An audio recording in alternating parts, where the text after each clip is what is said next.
भगवान की कृपा के सत्संग ना मिलेगा। पैसा मिल सकता है, संत समागम हरि कथा दुर्लभ तुलसी दोए, सुत दारा और लक्ष्मी पापी के भी हो। पैसा पापी के घर हो सकता है, हाँ या ना? बच्चे पापी के घर भी पैदा हो सकते हैं, हाँ या ना? पैसा और पुत्र पापी के घर हो सकता है, पर भगवान की कथा और संतों का पदार्पण, संतों की कृपा पापी के घर नहीं, ये तो किसी पुण्यात्मा के घर ही हो सकता है। आपको भागवत मिली, आपको वृंदावन धाम मिला, वृंदावन धाम का वास मिला 7 दिन के लिए, 10 दिन के लिए, तो ये पता लगता है कि आपका पुण्य आपके साथ है,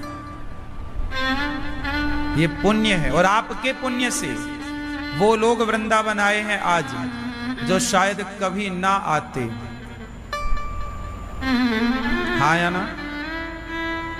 तो आपने तो खुद धाम पाए, आपके माध्यम से ना जाने कितनों को तीर्थ यात्रा करने का फल प्राप्त हुआ, धाम में कथा सुनने का लाभ मिला। इससे बड़ा सौभाग्य क्या है? अच्छे काम खुद भी करो, औरों को भी कराओ। जैसे शराबी अकेला शराब नहीं पीता, 2-4 को जोड़ता है। शराबी को राम राम आते ही सो गए।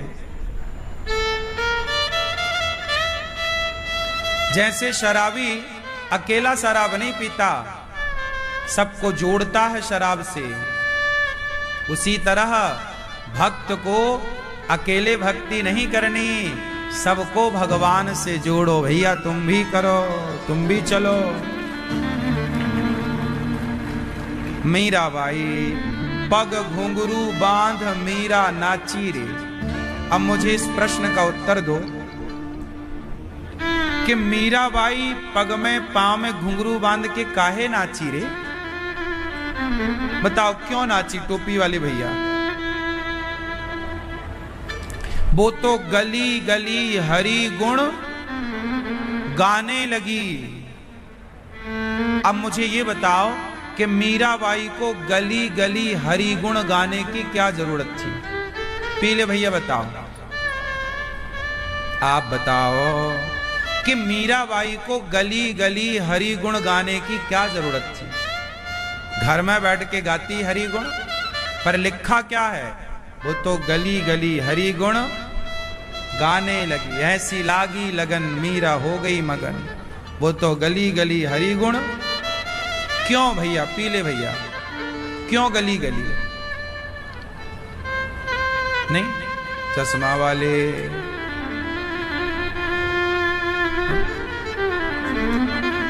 जुड़ना चाहती थी तो कमरे में जुड़ती,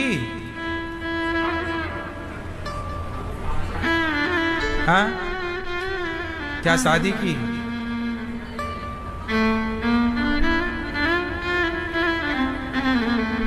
मैया चश्मा वाली मैया, पीली मैया, बताओ क्यों मीराबाई गली गली हरि गुण गा रही हैं?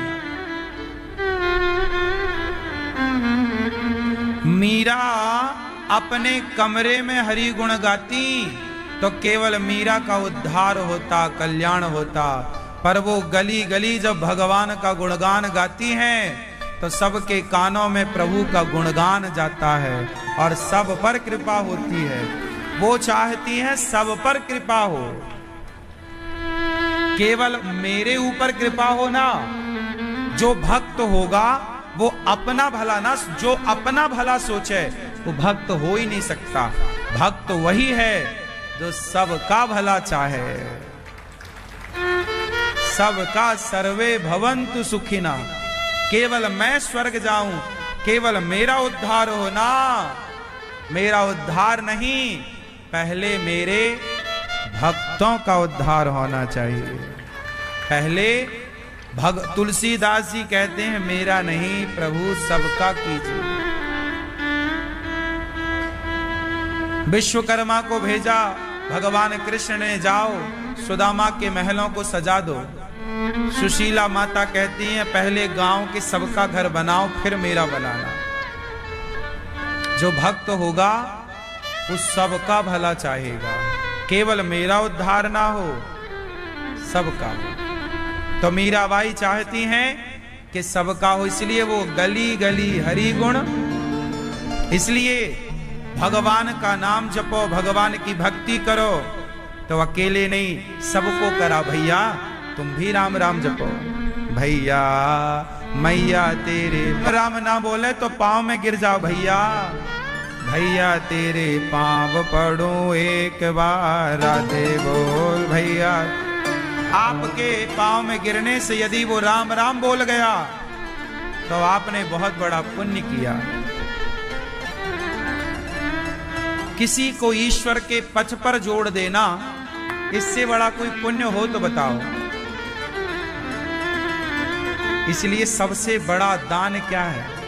ज्ञान का दान। कौन सा ज्ञान? पैसे कमाने का ज्ञान तो लोग बहुत बांट रहे हैं, बाजार में तो भरा पड़ा है ज्ञान, कैसे पैसे कमाओ।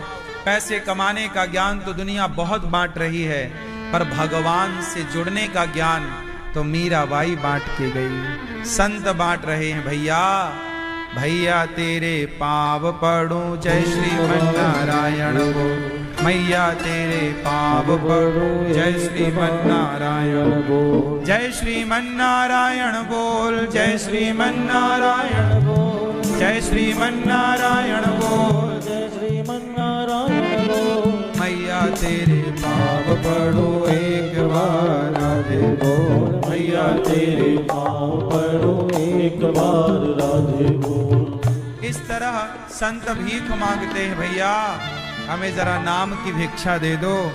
हम आपके द्वार पर आए तो हमें क्या चाहिए? आटा दाल चावल नहीं, अपनी पवित्र वाणी से एक बार जय श्री कृष्णा बोल दो, राधे राधे बोल दो, भगवान का नाम जपने की आदत बना लो। कल्याण इसी से है। आप आज मेरी बात समझ लो या 10 साल बाद समझना, बाल पक जाएं तब समझना, बुढ़ापा आ जाए तब समझना, पर कल्याण तुम्हारा संसार के सुख वैभव से ना होगा। सुख वैभव कितना भी इकट्ठा कर लो, अंत में ये सुख वैभव काम किसी के नहीं आता।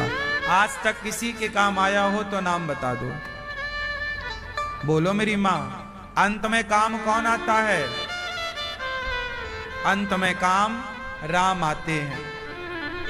इसलिए सब लोग अंत में क्या बोलते हैं कि राम नाम ही सत्य है। क्या बोलते हैं आखिरी में? कि राम नाम ही वही सत्य है। राम ऐसा सत्य है, राम नाम ऐसा सत्य है कि वो सत्य सदा आपके साथ रहेगा। और ये संसार का जो आप सच मान रहे हो, ये धोखा है। संसार की सच्चाई धोखा है। सच तो केवल उमा उमा कहूं मैं अनुभव अपना, सत हरि भजन जगत सब सपना। संसार सपना है, भगवान ही सत्य है। इसलिए काम करो, पैसे कमाओ, खूब बड़ा बिजनेस करो, खूब सारा धन कमाओ, लेकिन उस धन में आसक्त मत होना। गलती आप कहां कर जाते हैं जानते हैं? पैसा कमाते हैं, फिर उस पैसे में डूब जाते हैं। क्या हो जाते हैं? पैसा पाके घमंड आ जाता, मेरा पैसा, मेरी ये। पैसा कमाना बुरा नहीं, पैसे कमाओ, पर पैसे कमाने का उद्देश्य पहले जमा करो। उद्देश्य पहले बताओ। क्यों आप पैसा कमाते हो? लाल भैया कमाते हो? काहे के लिए कमाते हो? खाने के लिए, बच्चों के लिए, अपना खाने के लिए। आप काहे कमाते हो? जरूरत के हिसाब से अपना खाने, बच्चों के लिए, परिवार के लिए। आप क्यों कमाते हैं पीले भैया, दादाजी? क्यों कमाते हो पैसा? खाने के लिए, परिवार के लिए।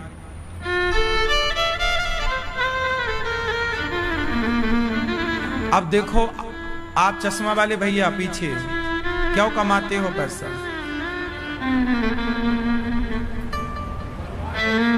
परिवार को खिलाने के लिए। आप नहीं कमाओगे तो परिवार भूखा रहेगा।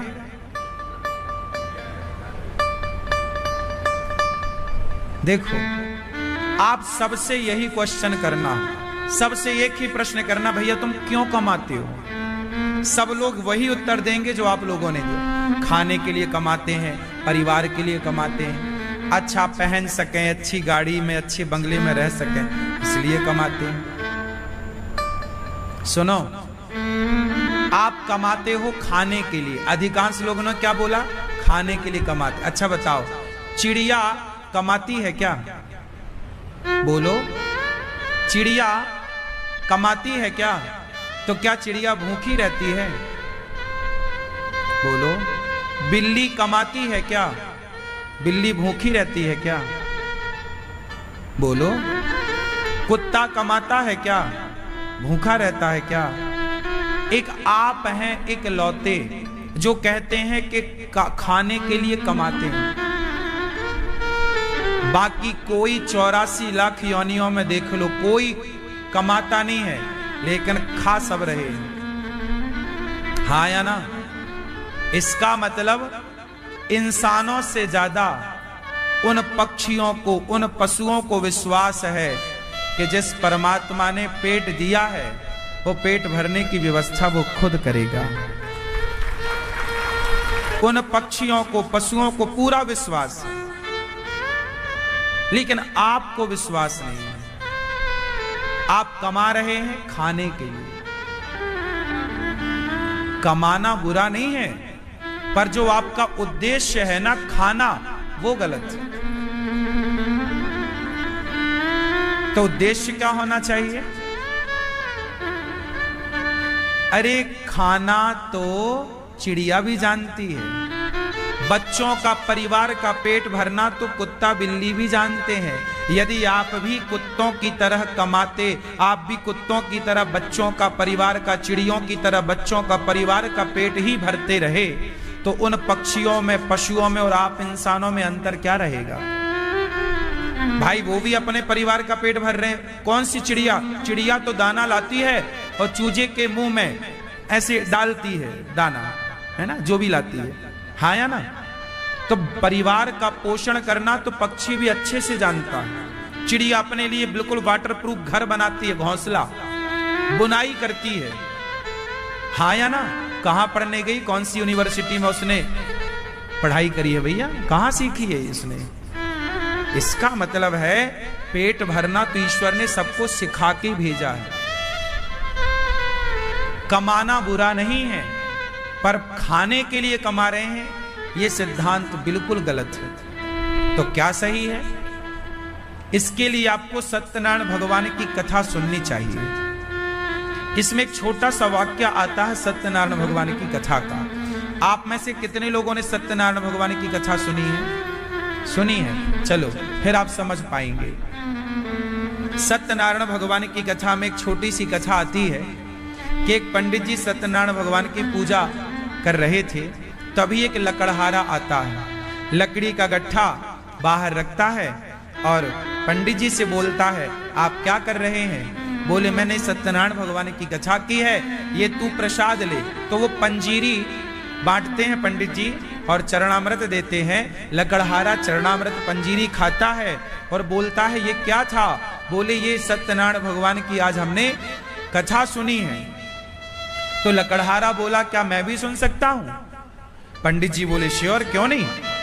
तो लकड़हारा अपने सिर पर लकड़ी का गट्ठा रखा और उसने सोचा कि आज मुझे जो भी पैसा मिलेगा उससे मैं सत्यनारायण भगवान की कथा सुनूंगा। ये कथा सुनी ना आप लोगों ने? उस लकड़हारे ने क्या मन बनाया कि आज जो भी मुझे पैसा मिलेगा उससे मैं सत्यनारायण भगवान की तो आज उसी कथा में, उसी पुस्तक में ये लिखा है कि आज उसे लकड़ियों के दूने दाम प्राप्त हुए। रोज 4 रुपए की बिकती थी, आज 8 रुपए की बिकी। हाँ या ना? अब बताओ कि आज उसे दूने दाम क्यों मिले? क्योंकि आज उसका उद्देश्य कुछ और था। आज उसका उद्देश्य ये नहीं था कि इस पैसे से मैं पेट भरूंगा परिवार का, मैं खाऊंगा। आज उद्देश्य था कि इस पैसे से मैं प्रभु की सेवा करूंगा। क्या है ये? इस कथा से मैं इस पैसे से समाज की सेवा करूंगा, कथा सुनूंगा। बस पैसा कमाओ मेरे दोस्तों, मेरी मां, मेरे भाइयों, पर उद्देश्य पेट भरना ना रखो, परिवार को पालना ना रखो। पैसा इसलिए कमाओ, हे प्रभु आप हमें इसलिए दीजिए कि हम आपकी और आपके भक्तों की सेवा कर सकें, समाज की सेवा कर सकें। कमाते आप भी हैं, पर अपने लिए और अपने परिवार के लिए। कमाता अनिरुद्धाचार्य भी है, लेकिन हम कमाते हैं, भीख मांगते हैं आपसे, लेकिन अपने लिए नहीं। गौरी गोपाल आश्रम में 280 वृद्ध माताएं रहती हैं, उनको रहना, खाना, दवाई सब फ्री। अखंड रसोई चलती है जिसमें 30,000 लोग पर डे भोजन करते हैं। 150 बच्चे पढ़ रहे हैं गौरी गोपाल गुरुकुल में, उन बच्चों के लिए। आप अपने बच्चों के लिए कमाते हैं, अपने परिवार के लिए कमाओ, अपना भी पेट भरो, परिवार का भी भरो, पर भाव अपना और परिवार का पेट भरना ना हो। भाव अंदर से यही हो कि मैं धन का धर्म कर सकूं, समाज की सेवा कर सकूं। हे ईश्वर, मुझे इसलिए पैसा मत देना कि मैं खाऊं, मेरा परिवार खाए, मुझे इसलिए देना कि मैं समाज की सेवा कर पाऊं, कर सकूं।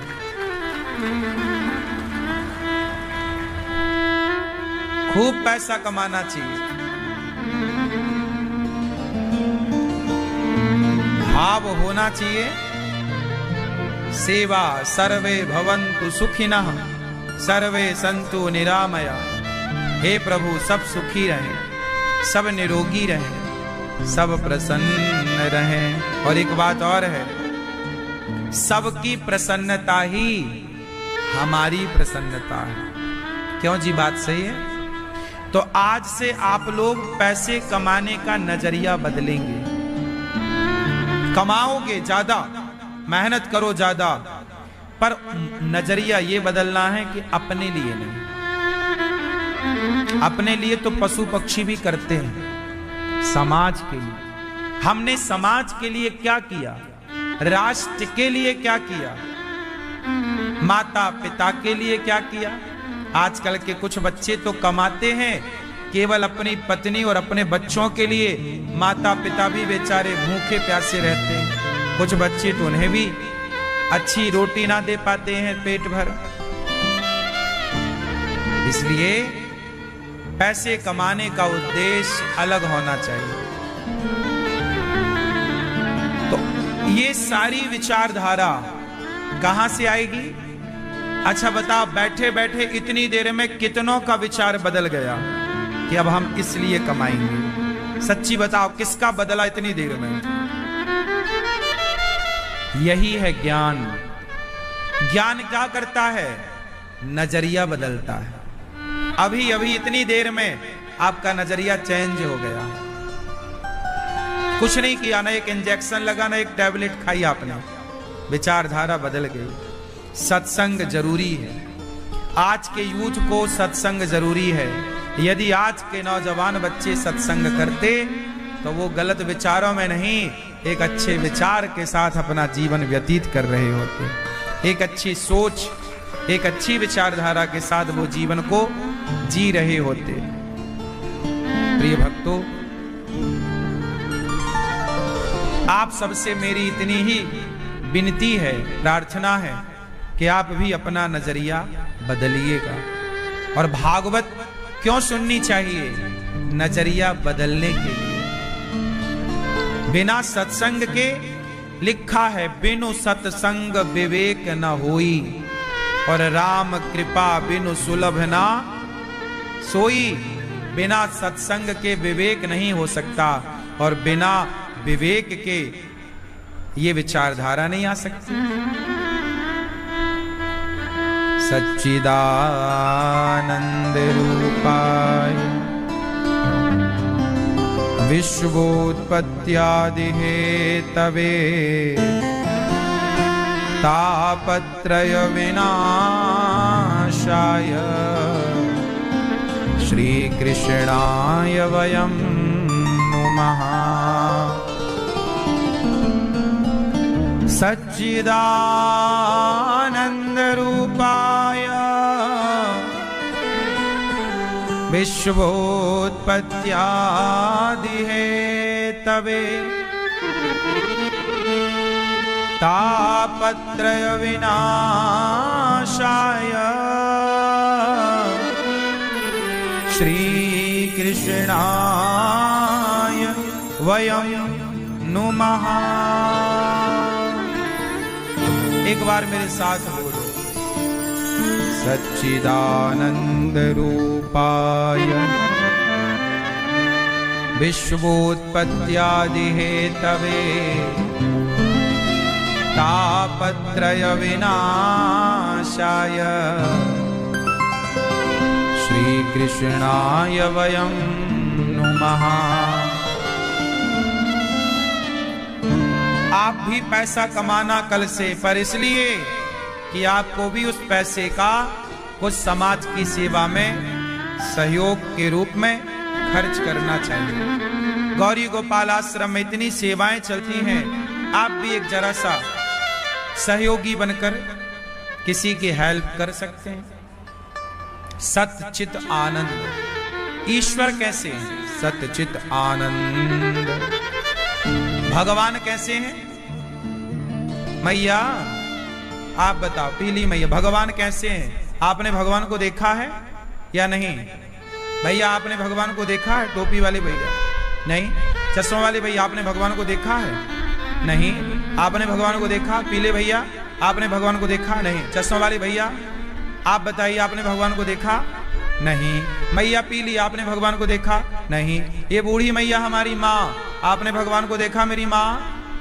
हाँ या ना? आपने मैया देखा? हाँ या ना? आपने आपने आपने भगवान को देखा बेटा?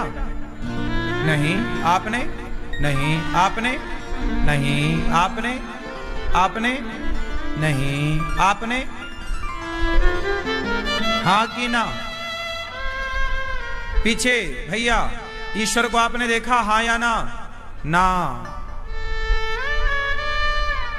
99% लोग कह रहे हैं ना, नहीं देखा।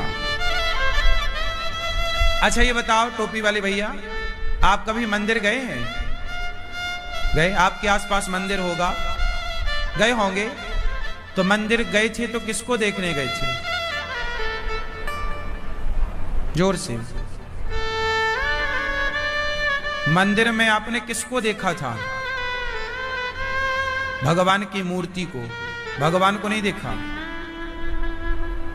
मंदिर में आपने भगवान की मूर्ति को देखा, भगवान को नहीं देखा। तो भगवान और भगवान की मूर्ति अलग अलग है क्या?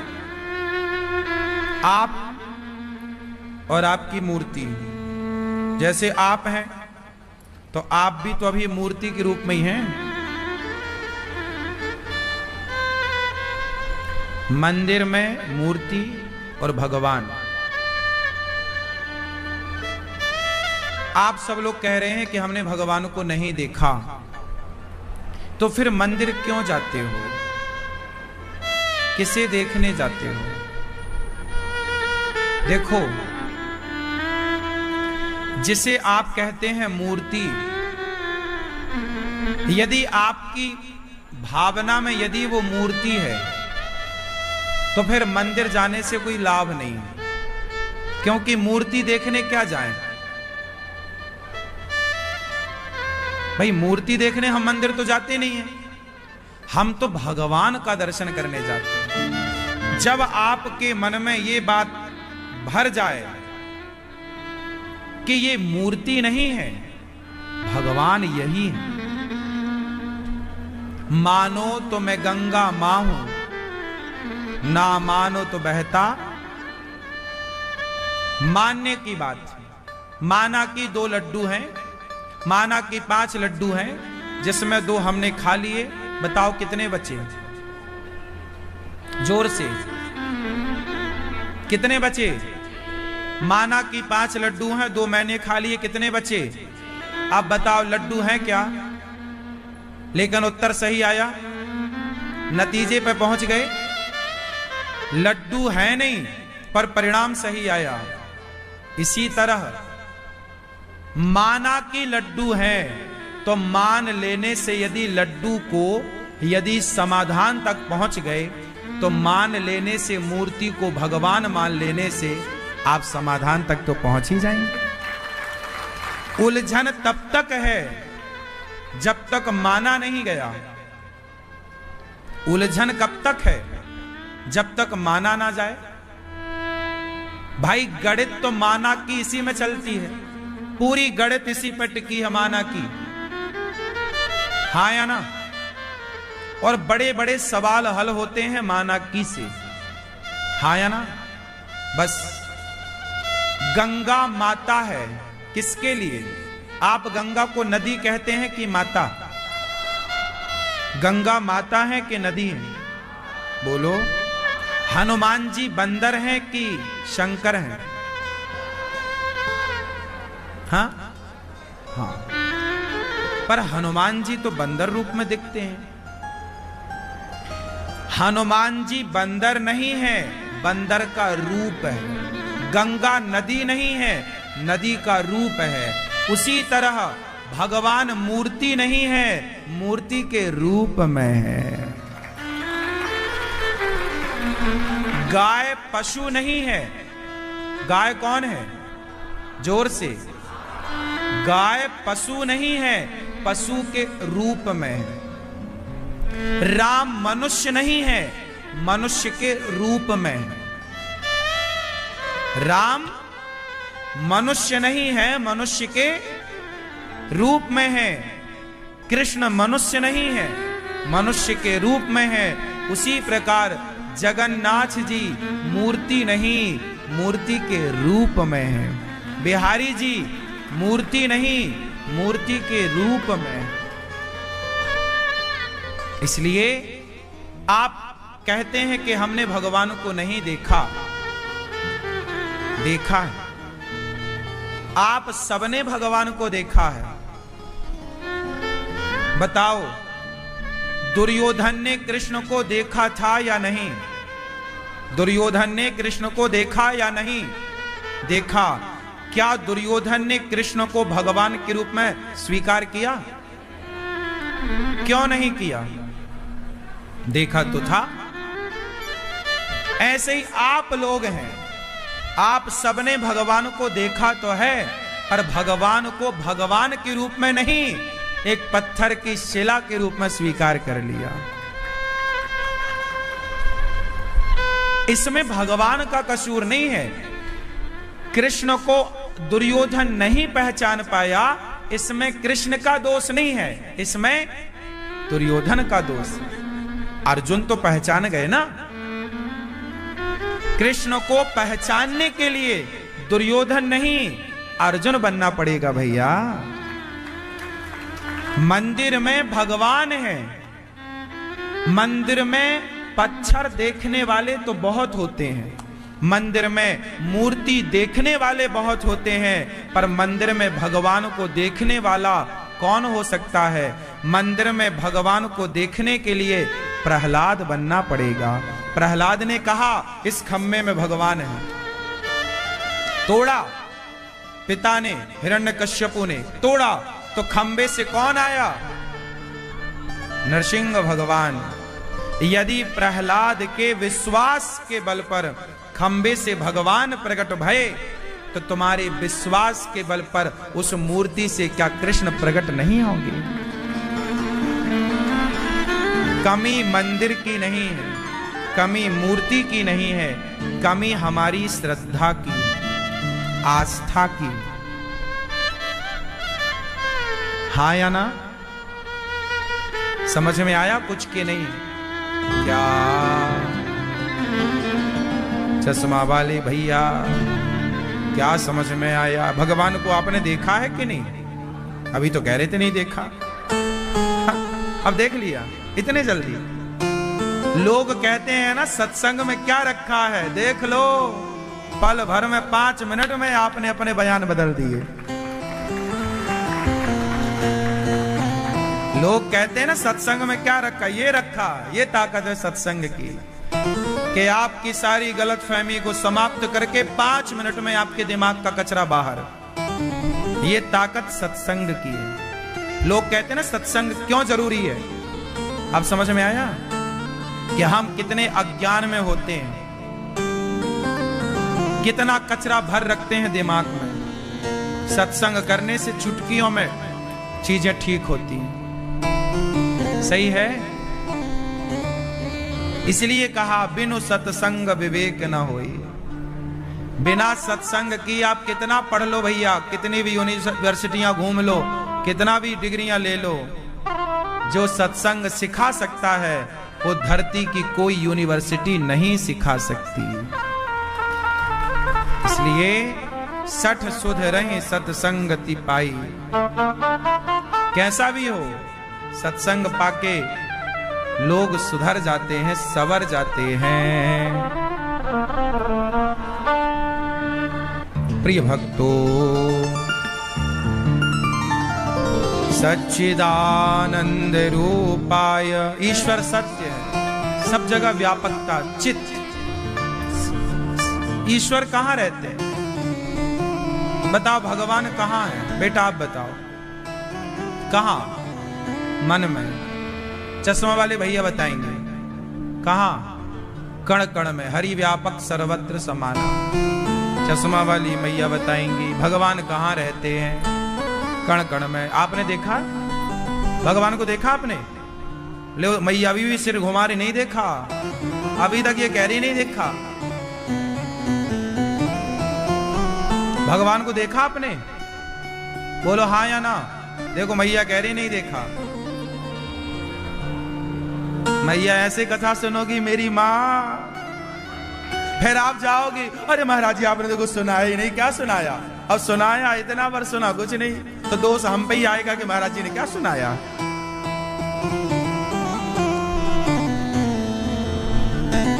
अभी देखो ये बच्चे समझ गए, आप नहीं समझ पाएंगे। अब आप लोग समझाना अपनी दादी अम्मा को। हैं?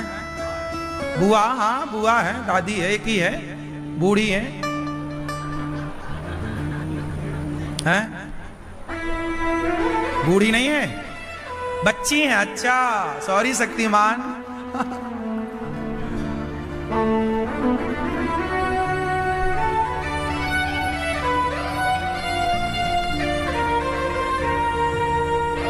आजकल ये बड़ी समस्या है, किसी को आंटी कहने के पहले पूछना पड़ता आपको हम आंटी कह दें क्या?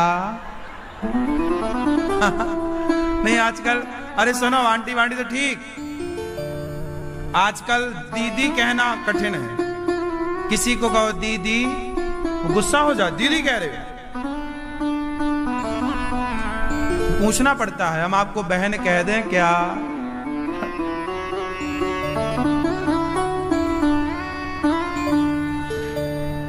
तो भगवान मैया सबके भीतर होते हैं ऐसा सब लोग कह रहे हैं। कहां होते हैं भगवान? ईश्वर मोकू कहां तो ढूंढे बंदे,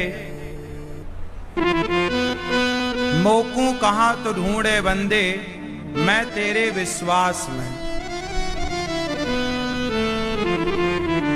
तो भगवान को कहां ढूंढना है? मोकू कहां तो ढूंढे बंदे, मैं तेरे विश्वास में।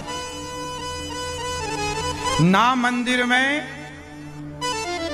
ना तीर्थ में, ना मूरत में, ना एकांत निवास में, ना मंदिर में, ना मस्जिद में, ना काबे कैलाश में, ना मैं जप में, ना मैं तप में, ना व्रत और उपवास में, ना मैं क्रिया क्रम में रहता, ना ही योग संन्यास में, नहीं प्राण में, नहीं पिंड में, ना ब्रह्मांड आकाश में, ना त्रिकुटी भंवर में, ना श्वासों में, ना मैं त्रिकुटी भंवर में, सब श्वासों के श्वास में। खोजी होए तो तुरंत मिल जाऊं, खोजी होए तो तुरंत मिल जाऊं, एक पल की ही तलाश में। कहे कबीर सुनो भाई साधु, मैं तेरे विश्वास में। विश्वास है तो भगवान है, विश्वास नहीं तो फिर आपने ठीक कहा था कि मूर्ति है। मंदिर में मूर्ति है, ये कौन कहता है? जिसे विश्वास नहीं, और जिसे विश्वास है वो ये कहता है कि ये मूर्ति नहीं, ये भगवान है। प्रहलाद को विश्वास था तो कहा कि ये खंबे में भगवान है। खंबे से आए, भक्त का वचन सत्य करने आए। तो भगवान कहां है? कहां है मैया? बोलो मेरी मां, बुआ जी, कहां है भगवान? आप मैया, कहां भगवान? विश्वास, कहां है भगवान? हाँ, भगवान को सब में प्रभु दिखते हैं। यारा मैं क्या करूं, सब में प्रभु दिखते हैं। एक में नहीं, सब में प्रभु दिखते हैं। यारा मैं क्या करूं, सिया राम मैं सब जग जानी, करहूं प्रणाम जोरी जुग पानी।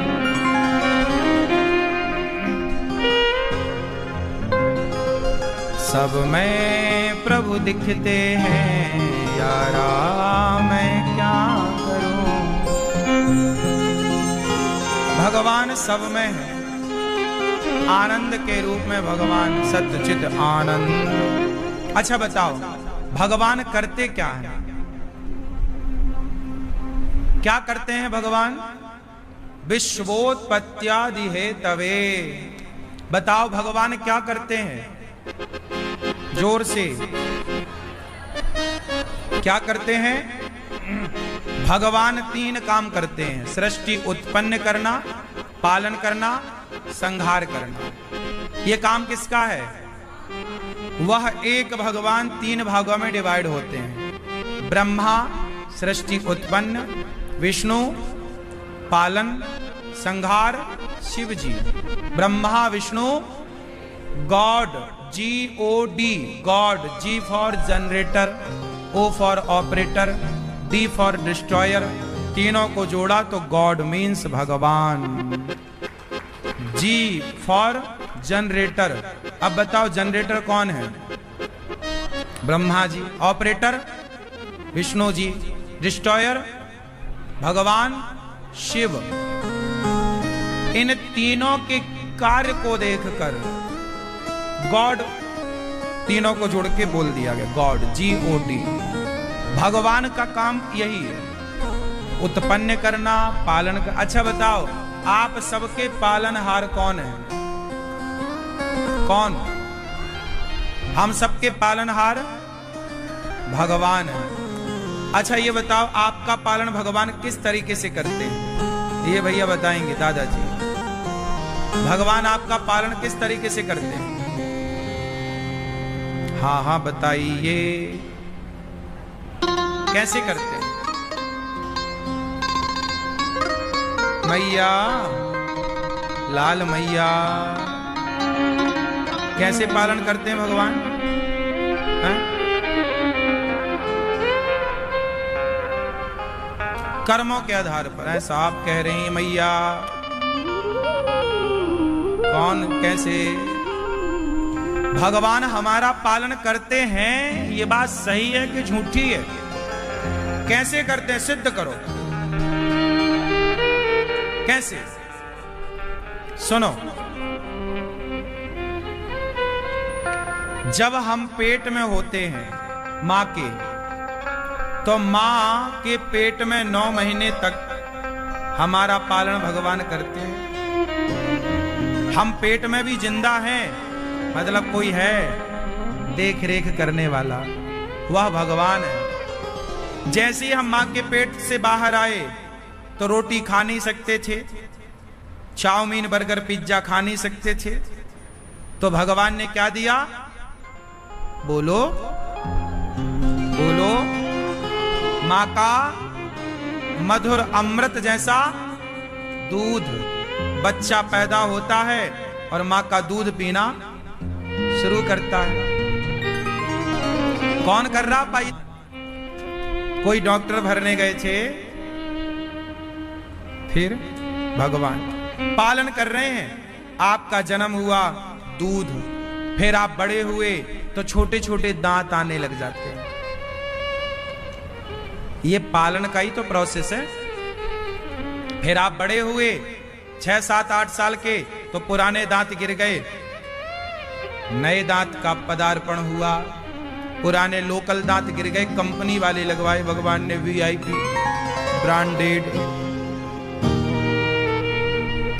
फिर क्या हुआ? फिर आप बड़े हुए, आपने खेत में बीज बोया तो अंकुरित किसने किया?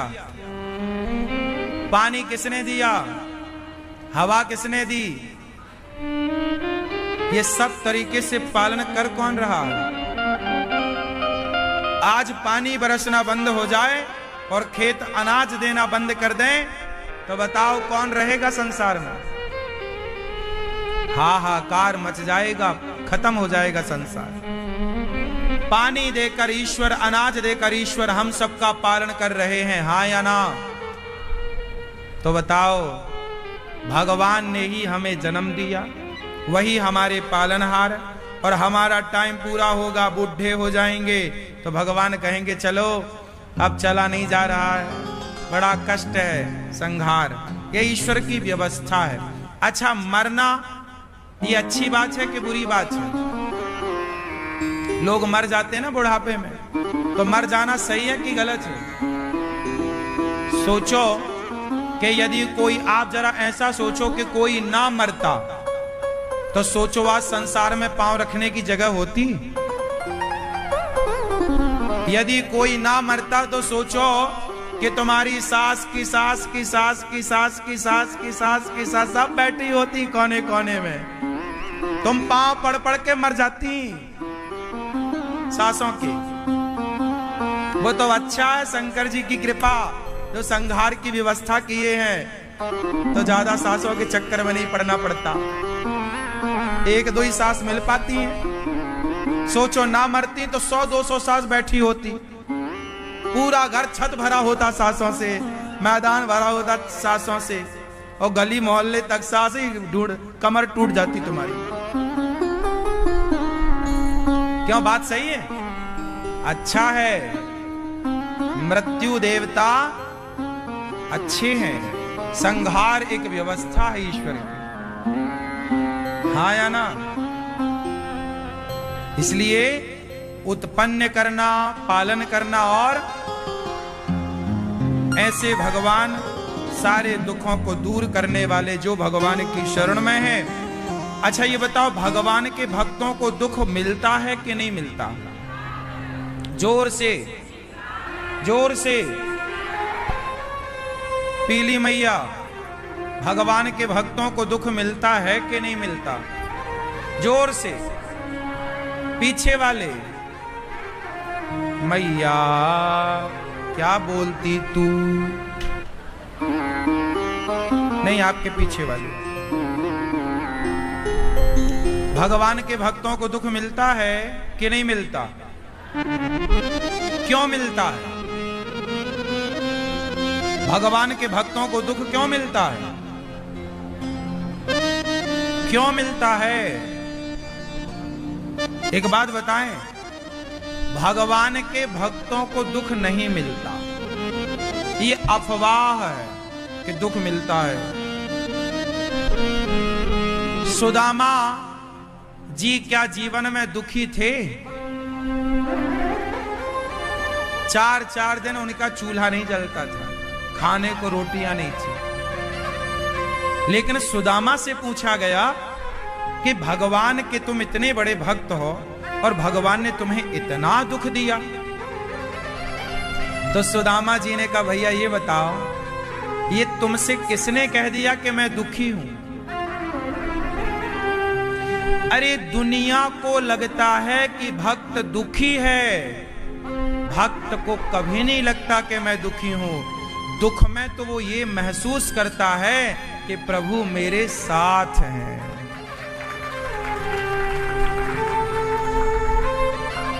यदि भक्तों को दुख मिलता तो कुंती बुआ को मांगना क्यों पड़ा? कुंती बुआ ने भगवान से मांगा ही क्या था? दुख दे दो।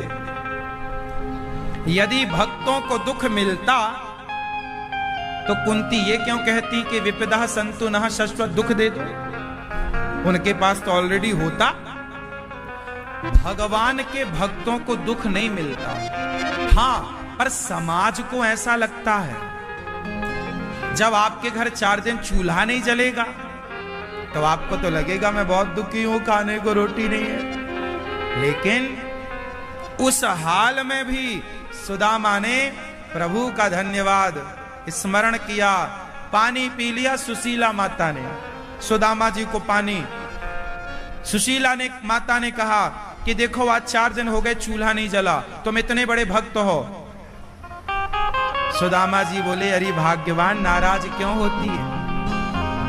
पानी तो मिला ना। जो नहीं मिला, रोटी नहीं मिली, छोड़ दो, पानी तो मिला। उस कन्हैया की कृपा से, उस परमात्मा की कृपा से पानी पीकर आओ, उसका धन्यवाद दें कि विधाता आपकी बड़ी कृपा है कि कम से कम पेट भर पानी तो मिल रहा है। अब जमाने की नजर में सुदामा दुखी थे, पर सुदामा की नजर से सुदामा जी दुखी नहीं थे। जमाने की नजर से मीरा पागल थी, पर मीरा की नजर से तो वो दीवानी थी। हां, ये समाज का, संसार का नजरिया कहता है कि भक्त को दुख मिलता है, पर भक्त के नजरिए से देखा जाए तो वो दुख नहीं होता, वो प्रभु की कृपा होती है। वो कृपा है, वो दुख नहीं है, वो ईश्वर के द्वारा तरासना है।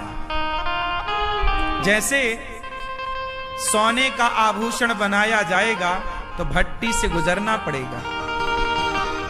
सुनार क्या करेगा? सोने को भट्टी में तपाएगा। क्या बिना तपाए सोने का आकार बदला जा सकता है? उत्तर दो, उत्तर। जैसे बिना तपाए सोने का आकार नहीं बदला जा सकता, ऐसे बिना दुख के भला आपका स्वभाव, आपका आकार कैसे बदला जाएगा? तो ईश्वर तो आपको स्ट्रॉन्ग करना चाहते हैं, मजबूत करना चाहते हैं। भगवान आपको अपने लायक बनाना चाहते हैं। वो प्रोसेस है। जिसे आप क्या कहते हैं, हम बड़े दुखी, भक्तों को दुख में, वो दुख नहीं है, वो ईश्वर की कसौटी में कस जाने का प्रोसेस है, वो नियम है। चलो बताओ, नरसी जी की बेटी का जब मायरा भरना था तो क्या उनके पास फूटी कौड़ी थी? कुछ नहीं था। और इतना सारा मायरा बेटी की सास ने लिख के दिया था, ये लाओ। लोगों को लगा नरसी तो गरीब है, वो कहां से लाएगा? पर नरसी गरीब नहीं थी। जिसकी दोस्ती, जिसका यार भगवान हो, सुदामा को पागल लोग गरीब कहते हैं। सुदामा के मित्र कृष्ण है, जिसका मित्र कृष्ण हो वो गरीब कैसे हो सकता है? चलो मीरा के नजर से देखते हैं। मीरा की नजरों से देखते हैं। मीरा जी कहती हैं, पायो जी मैंने, बोलो, पायो जी मैंने राम रतन धन, वस्तु अमोलक दी मेरे सतगुरु कर कृपा अपनायो, पायो जी मैंने। अब मीरा की नजर में सोना चांदी की कोई वैल्यू नहीं है, समझना। मीरा की नजर में राम नाम ही धन है। ऐसे सुदामा के जीवन में हीरे मोती जवाहरात रुपया पैसा की कीमत थी ही नहीं। उनके जीवन में तो कीमत कृष्ण नाम की थी। इसलिए जो कागज के टुकड़ों के पीछे भागे, उसके लिए तो कागज के टुकड़े बहुमूल्य हो सकते हैं, लेकिन जो राम नाम को, कृष्ण नाम को, भगवान श्रीमन नारायण को समझ गया, वो कागज के टुकड़ों के पीछे ना भागेगा, वो तो प्रभु के पीछे भागेगा। और बताओ फिर वो गरीब कहाँ है? सामान्य नजरिए से उसे गरीब कहा जाएगा। लोग कहते हैं भक्त बहुत दुखी होते हैं। बताओ कौन सा भक्त दुखी है, बताओ जरा। यदि वो सच्चा भक्त है, भक्ति सच्ची है, विश्वास पूरा है, श्रद्धा पूरी है, तो मैं लिख कर दूंगा, भक्त दुखी नहीं हो सकता। दुखी वो हैं जो कहते हैं कि मैं भक्त हूं, पर आपकी भक्ति में अभी कसर है, कमी।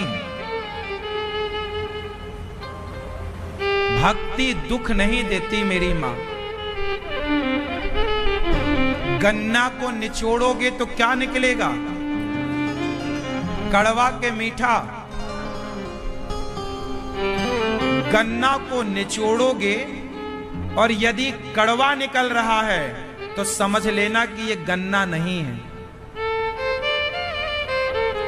जब गन्ना निचोड़ने से जब मीठा निकले रस, तो समझना कि ये गन्ना है। जब आपके भक्ति करने से आपको लगे कि मैं दुखी हूं, तो समझ लेना कि वो भक्ति नहीं है। जब आपकी भक्ति के बाद आपको पल पल पग पग में सुख का, आनंद का अनुभव होने लग जाए, समझ लेना कि ये भक्ति है। भक्ति करोगे और दुखी रहोगे, कैसी बात करते हो? वो भगवान जो जगत का पालनहार है, जो भगवान चुटकी में विभीषण को राजा बना सकते हैं, जो भगवान चुटकियों में सुग्रीव को राजा बना सकते हैं, उन भगवान का भक्त कहे कि जी मैं दुखी हूं, नहीं, हो ही नहीं सकता। अभी भक्ति में कसर है। यदि आपके जीवन में दुख है तो अभी आप भक्त अभी थोड़ा कच्चे हैं। आम अभी कच्चा है तो खट्टा, पक जाएगा अपने आप मीठा हो जाएगा, कुछ भी उसमें डालना नहीं पड़ेगा। बोलो हां कि ना? बस यदि आपके जीवन में खटास है, दुख है, मतलब अभी आप कच्चे हैं। जिस दिन ये भक्ति पक जाएगी ना, तो पका हुआ आम मीठा होता है। ऐसे पकी हुई भक्ति केवल सुख देती है, आनंद देती है। वहां दुख का दूर दूर तक कोई काम। कसौटी के कुछ दिन से गुजरना पड़ सकता है, ये बात ठीक है कि एग्जाम रोज तो नहीं होता, पर होता तो है। कुछ दिन आपके संघर्ष के हो सकते हैं, लेकिन उन कुछ दिनों में भी विश्वास ना जाए, ये प्रभु कसौटी में कस रहे हैं। हाँ या ना?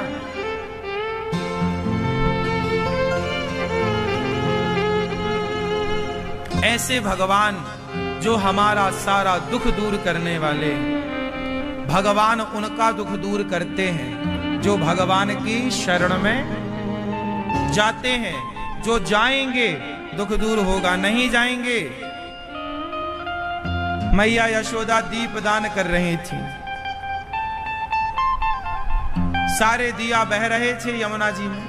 भगवान किनारे गए और दीपकों को उठा उठा के किनारे रखने। मैया बोली, लाला क्या कर रहा? मैया ये दीपक डूब रहे हैं, बचा रहा। अरे लाला, हजारों दिया बह रहे हैं, किस किस को बचाएगा? कन्हैया बोले, हजारों तो बह रहे हैं माता, जो मेरे पास से गुजरता जाएगा उसको बचाता जाऊंगा।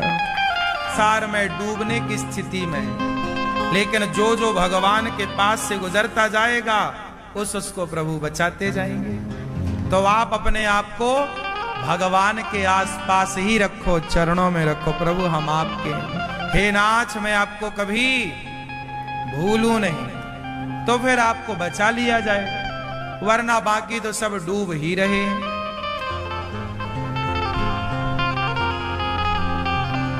हाँ, भगवान विश्वास वाले को मिलते हैं। मेरी हर मुश्किल का हल कौन, आप बताओ बताओ, मुश्किल का हल कौन?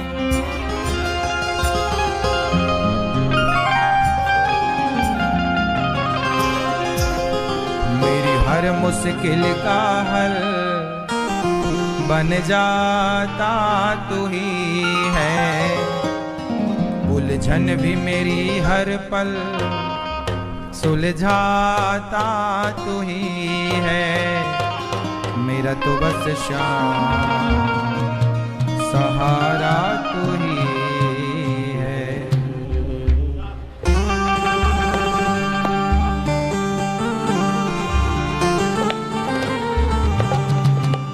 मेरी हर मुश्किल का हल बन जाता तू ही है, उलझन भी मेरी हर पल सुलझाता तू ही। विश्व में, विश्व विश्व नहीं, विश्व संधि विच्छेद करेंगे तो आपको पूरा समझ में आएगा। विश्व में जिसका वास है, जिसका विश्व में वास है, उस पर ही विश्वास करना है। जिसका पूरे विश्व में वास है, सब में उसी का वास है, चींटी में, हाथी में। तो विश्वास, लोग कहते हैं ना विश्वास कर, मतलब विश्व में वास जिसका है उस पर विश्वास कर। विश्वास के योग्य कौन? मंत्र जाप मम दृढ़ विश्वासा, पंचम भजन सुवेद प्रकाशा। विश्वास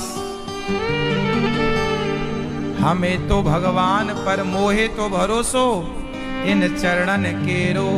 हमें भगवान पर भरोसा है,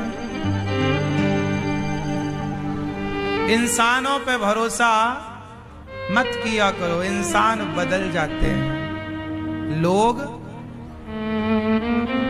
कोई नहीं बदलता, तो भगवान। अच्छा ये बताओ, आप जिस पर विश्वास करते हैं वो बदल जाता है कि नहीं? मैया बताओ। अधिकांश, कुछ लोग नहीं भी बदलते, अच्छे लोग होते हैं, पर बहुत लोग बदल जाते हैं। ये बात सही है कि झूठी है? दादाजी बताओ। कई बार तो पत्नियां बदल जाती हैं, पति बदल जाते हैं, औलाद बदल जाती है, बच्चे बदल जाते हैं। हाँ या ना? छोटे बच्चे बड़े, छोटे में क्या बोलते? माँ हम तुम्हारी बहुत सेवा करेंगे, बहुत प्यार करेंगे। वही बच्चे बड़े होते हैं, बदल जाते हैं। हाँ या ना? छोटे होते हैं बच्चे, कहते हैं हम तुम्हें कभी नहीं छोड़ेंगे। बच्चे, छोटे बच्चे अपने माँ बाप को छोड़ने का तो सोच भी नहीं सकते, 5 साल का बच्चा, 10 साल का बच्चा भला अपने माँ बाप को छोड़ने का सोच भी नहीं सकता। पर वही बच्चे जब बड़े हो जाते हैं तो क्या बोलते हैं, तुमने हमारे लिए किया ही क्या है? बताओ बदल गए कि नहीं? अरे साहब दूसरों का क्या कहें, आजकल तो खुद की औलाद बदल जाती है। जब औलाद सगी नहीं हुई तो अब बताओ किस पे भरोसा करें।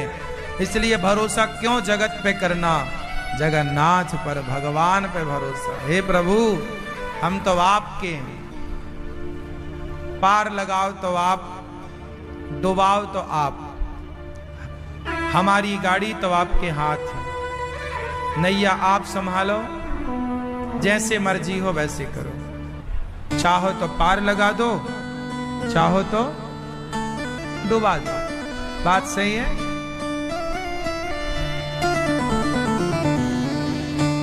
सुखदेव भगवान का जन्म हुआ। जन्म लेते ही सन्यासी सन्यास की ओर चले। देवांगना स्नान कर रही थी। व्यास जी सुखदेव भगवान को देखकर वस्त्र उन्होंने नहीं पहने, व्यास जी को देखकर वस्त्र धारण किए। कहा व्यास जी ने, मेरे बेटे को देखकर तुम्हें लाज नहीं आई? बोले आपके बेटे को ज्ञान ही नहीं है कि स्त्री कौन पुरुष कौन। ब्रह्मा की बनाई सृष्टि में सुखदेव भगवान ऐसे हैं, काम क्रोध को जीत रखा है। ऐसे सुखदेव भगवान को नमस्कार करते हैं और राधा सहित श्री कृष्ण को नमस्कार करते हैं। श्री कृष्णाय वयम नमः। 88,000 संत बैठे हैं नैमिषारण्य में। सूत जी आए। सूत जी से शौनक आदि ऋषियों ने कहा कथा सुनाइए। कौन सी कथा सुनाए? मम कर्ण, जो मेरे कानों में रस घोलने का काम करे। मम कर्ण रसायनम, जो रस देने वाली हो, सुख देने वाली हो, ऐसी कथा। कृष्ण प्राप्ति करम शाश्वत साधनम तद्वदाधुना, हमें ऐसी कथा सुनाइए जो कृष्ण की प्राप्ति कराने वाली हो। देखिए जरा, कृष्ण की प्राप्ति कौन करा सकता है? भैया, ओ मोबाइल वाले भैया, कृष्ण की प्राप्ति कौन करा सकता है? हैं? कौन कौन? क्या कह रहे हैं? भक्ति। भगवान की प्राप्ति कौन करा सकता है? भगवान की कथा। भगवान की कथा सुनना ही भक्ति है। भगवान की कथा, आप 3 घंटे कथा सुन रहे हैं, मतलब 3 घंटे भक्ति। भक्ति का मतलब सिर्फ माला जपना नहीं, भगवान का गुणगान सुनना, उनके बारे में सुनना, ये भक्ति है। एक बार देवताओं के राजा कौन है? ये मैया बताएंगी। इंद्र। आप इंद्र को जानती हैं? हाँ? कहां के राजा हैं ये? अमेरिका के?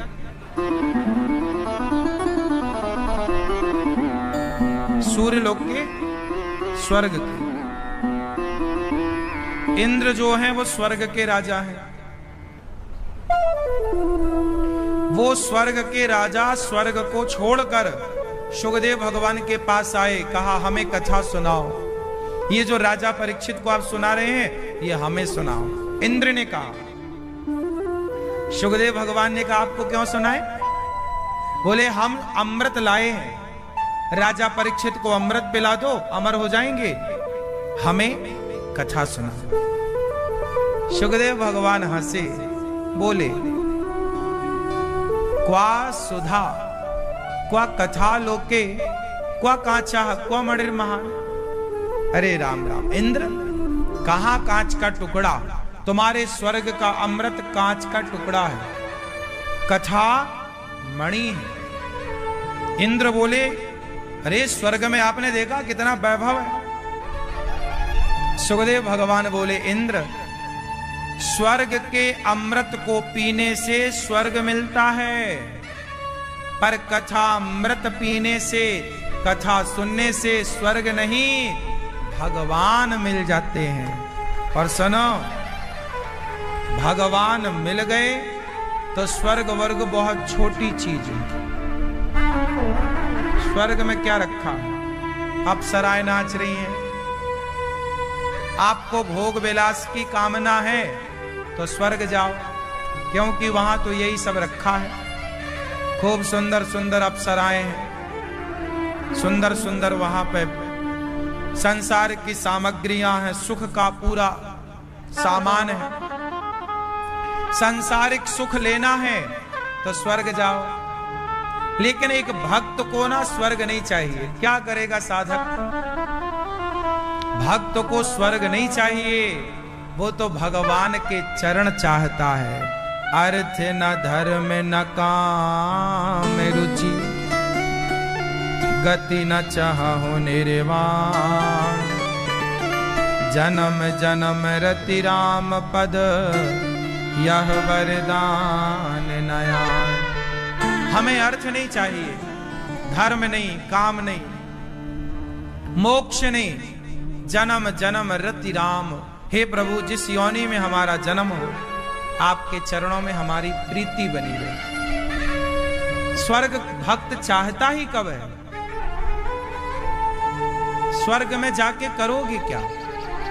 पाना है तो स्वर्ग नहीं, प्रभु आपको पाना है। प्रभु को पाना, भगवान को पाओ, स्वर्ग को नहीं।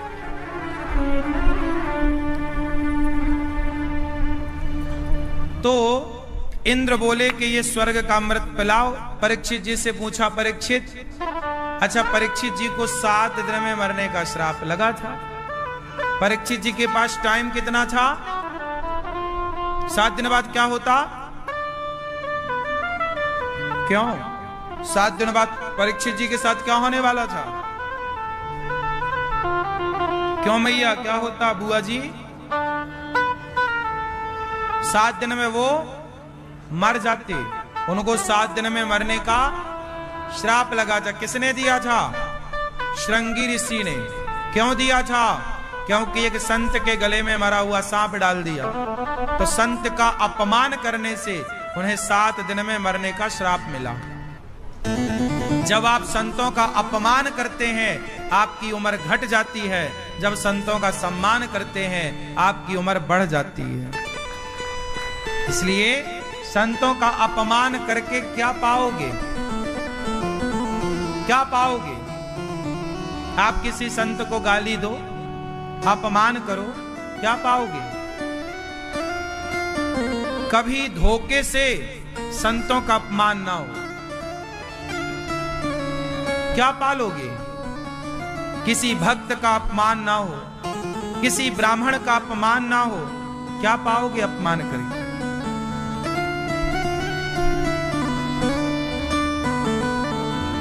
किसी का अपमान क्यों? राजा परीक्षित जैसा राजा ने अपमान किया, उम्र कम हो गई, 7 दिन बचे शेष। इसलिए अपने बच्चों को ले जाओ, संतों के पांव में गिराओ, आशीर्वाद, संतों के आशीर्वाद से उम्र बढ़ती है। आयुर्विद्या यशो बलम, प्रणाम करने से क्या बढ़ता है? आयु, विद्या, यश, बल। आयुर्विद्या यशो बलम।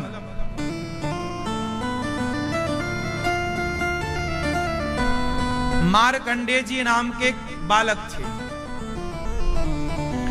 उनके पिता बहुत बड़े ज्योतिष के ज्ञानी थे।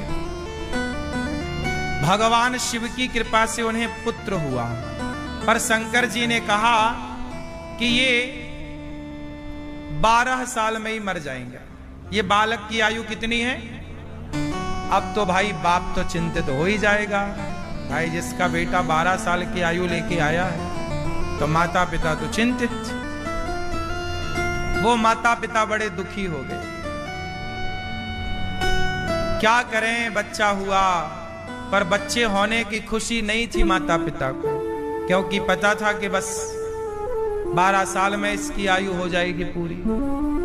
संतों के पास गए, महाराज बच्चे की आयु कम है, क्या करें? संतों ने कहा कुछ मत करो, सारे संतों को प्रणाम करवाओ। कोई भी संत आए तो कहो बच्चे से प्रणाम करो। अब वो बस यही है, कोई भी संत आए तो प्रणाम। और जब संतों को प्रणाम करोगे तो संत क्या आशीर्वाद देते हैं? दीर्घजीवी भव। क्या भव? दीर्घजीवी, मतलब बहुत जियो, बहुत आयु। पहले की अम्मा आशीर्वाद देती थी मेरा बेटा डोकरा होए, मतलब बहुत आयु पाए, है ना। तो संतों को प्रणाम कराया तो संतों ने आशीर्वाद दिया, चिरंजीवी हो, दीर्घजीवी भव, खूब आयु हो। एक बार एक सिद्ध संत आ गए, ना जाने संतों में भी कौन से संत। तो एक संत जी आए, उनको प्रणाम किया बालक ने। उन्होंने कह दिया दीर्घजीवी भव। जैसे ही आशीर्वाद दिया तो उनके पिता ने कहा गुरुजी आपने कह दिया दीर्घजीवी भव और ये 12 साल का कल पूरा हो जाएगा, कल इसको मरना है, और आपने आशीर्वाद दिया दीर्घजीवी जीने का। अब बताओ कि आपका आशीर्वाद सच्चा है कि झूठा है? संत जी बड़े तपस्वी थे। संत जी ने साधना के बल पर ब्रह्मा जी से संपर्क किया। हे ब्रह्मदेव, इस बालक की आयु तो पूरी हो रही है पर आशीर्वाद निकल चुका है दीर्घजीवी का। क्या संतों के वचन को आज आप मिथ्या होने देंगे? क्या संतों का आशीर्वाद भी मिथ्या हो जाएगा? क्या फलीभूत नहीं होगा? लो भैया, वो संत कि तब उन्होंने कहा कि मैंने जितनी तपस्या की हो उस तपस्या का पुण्य इस बालक को मिले और उस तपस्या के बल पर इसकी आयु बढ़ जाए। अब आपको बताएं कि जो 12 साल में मरने वाला बालक था वो मार्कंडे ऋषि बने और जैसे हनुमान जी अमर हैं ऐसे मार्कंडे जी अमर हो गए। किसके प्रभाव से? केवल संतों को प्रणाम करने के प्रभाव। इसलिए ब्राह्मण हो, संत हो, भक्त हो, सबको प्रणाम करो।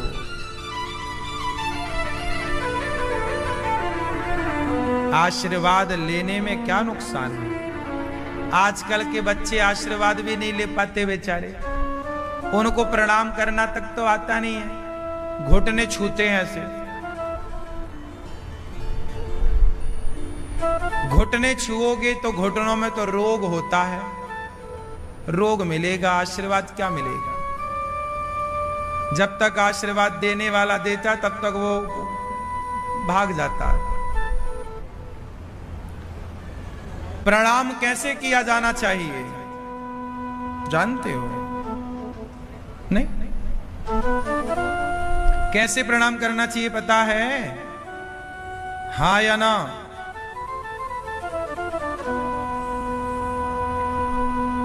ब्राह्मणस्य गुदम शंखम शालिग्रामम च पुस्तकम वसुंधरा न सहते कामनी कुछ मर्दनम। धर्म सिंधु नाम का एक ग्रंथ है। प्रणाम कैसे करना चाहिए जानते हो? पुरुषों को लेटकर प्रणाम करना चाहिए। पुरुषों को दंडवत प्रणाम करना चाहिए। पर दंडवत प्रणाम करते समय भी पुरुषों का कमर का हिस्सा जमीन से उठा हुआ रहना चाहिए। माता को, पिता को प्रणाम करते समय दंडवत। अब कुछ लोग ना प्रणाम कैसे करते हैं? गुरुजी जा रहे और चलते हुए गुरुजी के पांव पकड़ लेते, गुरुजी गिरे तो दांत टूट गए 3-4। ऐसे चेला जो गुरु के दांत तोड़ रहे हैं, गुरु जी जा रहे हैं रफ्तार, वो चेला गिर पड़ा पांव में। आप तो मरेंगे, चेला मरे या गुरु मरे। क्यों हंसी है? ये प्रणाम नहीं है कि तुम पांव पकड़ लो। पांव को छूने का मतलब ये नहीं है कि पांव को टच कीजिए, टच नहीं करना। माता के चरणों में गिरना है, दूर ऐसे लेट कर दंडवत करो। भगवान को छूना नहीं है, दूर से दंडवत। गुरु को दूर से दंडवत, जहां हो वहीं से प्रणाम। अब आप लोग क्या करते हैं? कुछ लोग तो गुरुजी का हाथ पकड़ के रखवाते, सिर पे पकड़ के हाथ रखो।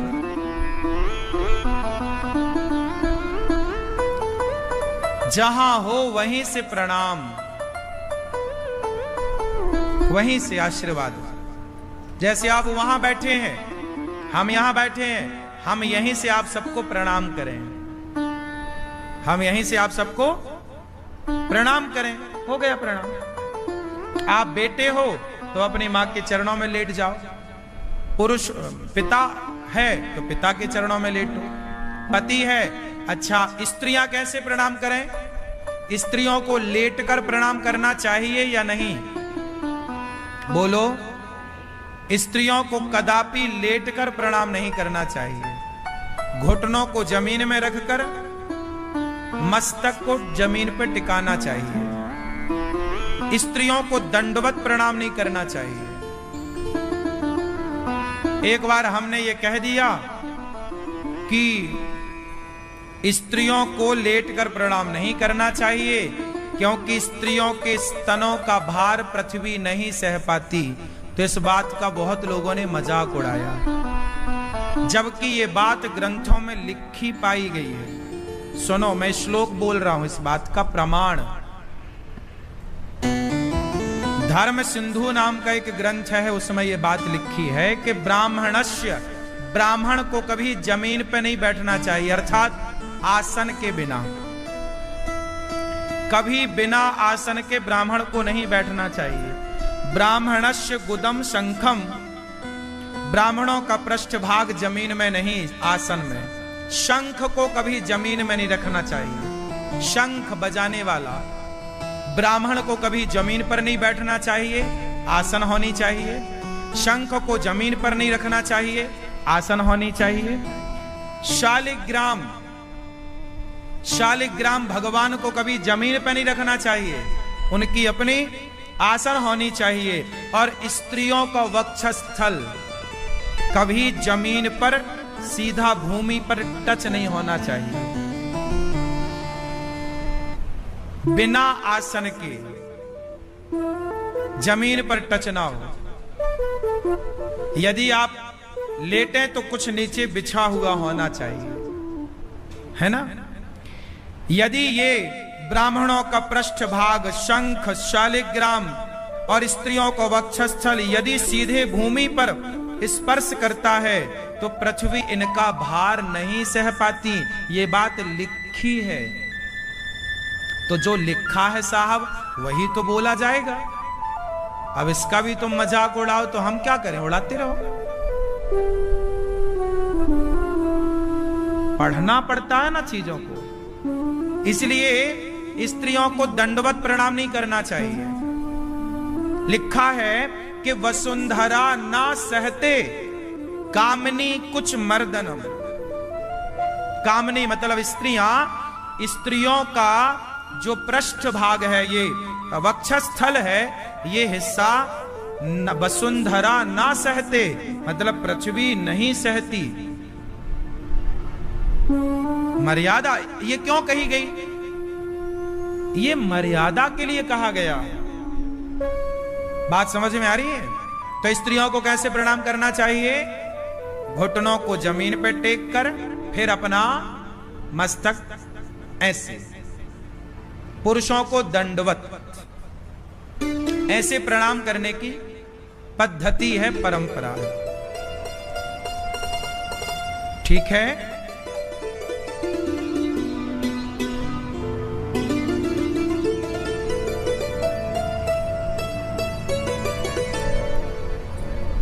कहीं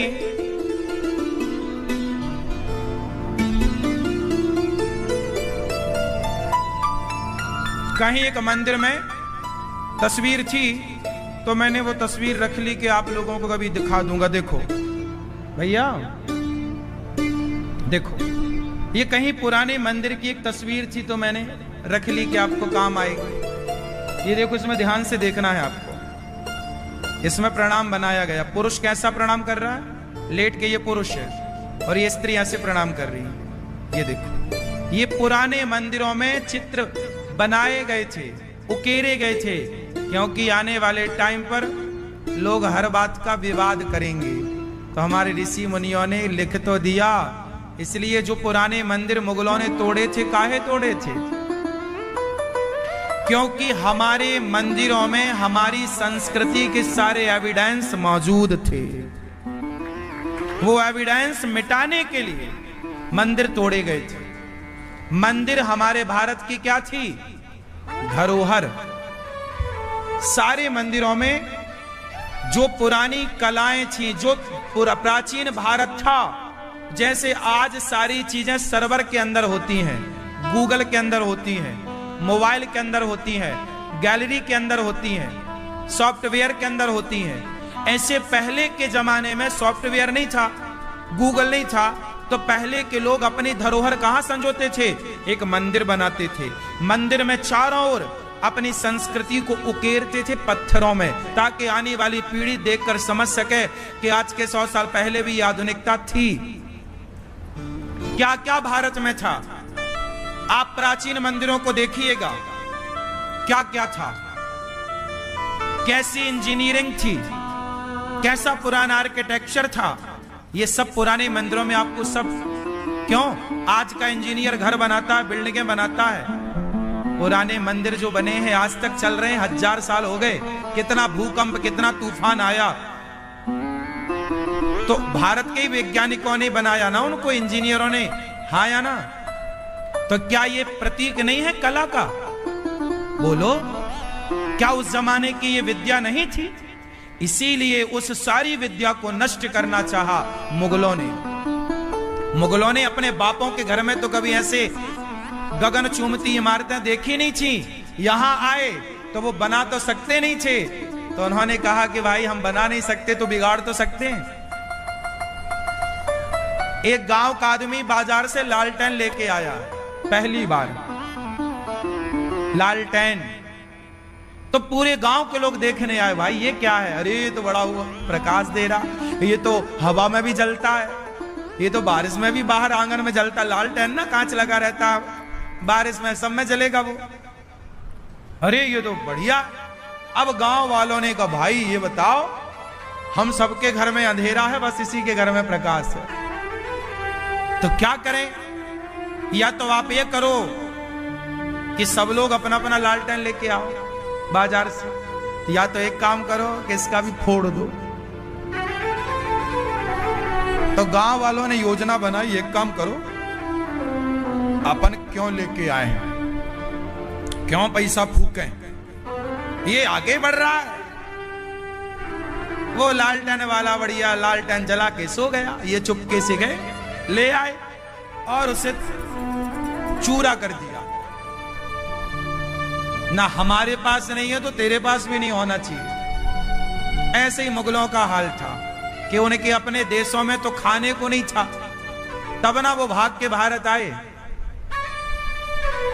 उनके घर में खाने को बढ़िया होता तो भारत की तरफ कूच क्यों करते? आए, जब यहां आए तो उनकी आंखें चकाचौंध खा गई। इतना विकसित भारत था, इतना विकासशील भारत था कि सोने की चिड़िया कहा जाता था।